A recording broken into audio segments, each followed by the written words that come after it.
Hey there, it's Ingrid here again from Camera Shy and Beginners Photography blog, and this week we're going to be talking about another mode in the creative zone, and that is shutter priority mode.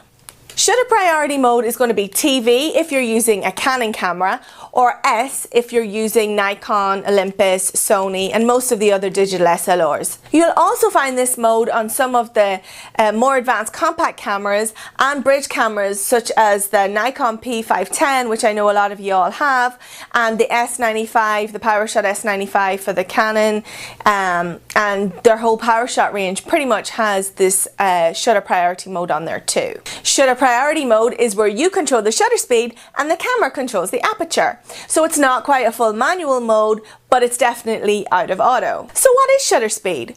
Well, shutter speed is actually the amount of time that your camera's sensor stays open so that light can hit the sensor. So in front of your camera sensor, where the photograph is made, there's a device called a shutter. And when you press your shutter button on your camera, that controls the shutter and allows it to open. Now, you can have a fast shutter speed or a slow shutter speed. If your shutter speed is considered fast, it's only open for a very split second, so letting a tiny amount of light hit the sensor. Something like 1/1000th of a second would be considered a fast shutter speed.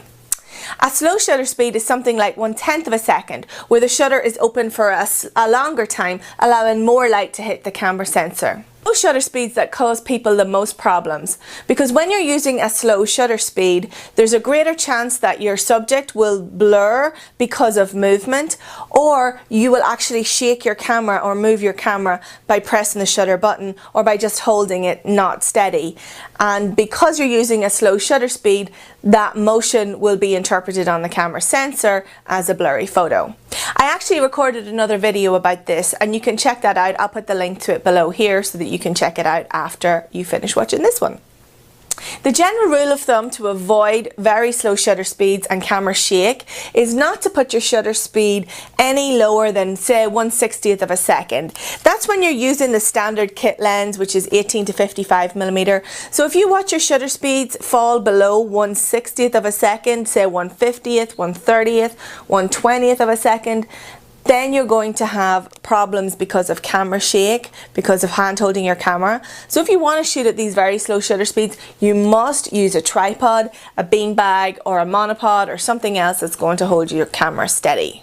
So a little exercise that you can do, and this is something that I do with my students all the time, so that you get a feel for the shutter speeds that your camera has, the range that it has, turn your camera mode dial to the TV mode, or S for shutter priority mode, and go ahead and take a photo.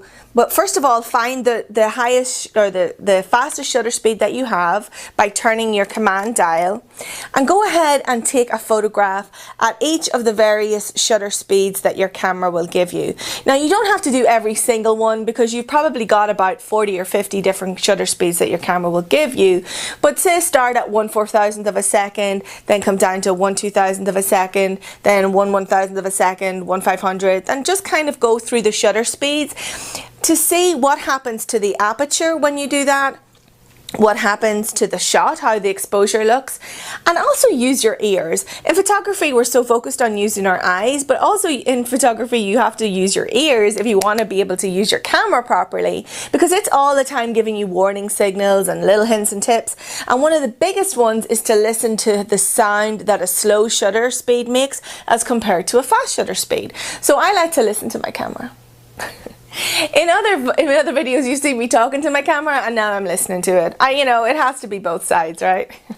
We'll talk more about when you should use a fast shutter speed or a slow shutter speed in my next video. Be sure to subscribe so not to miss it, and I promise you it's going to come very soon.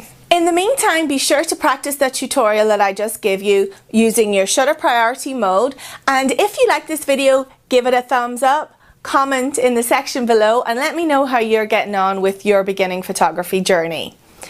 For more tips and tutorials and techniques, be sure to subscribe to my channel or sign up at beginnersphotographyblog.com so that you'll receive the next video directly to your inbox. Until next time, happy snapping! It's a bit like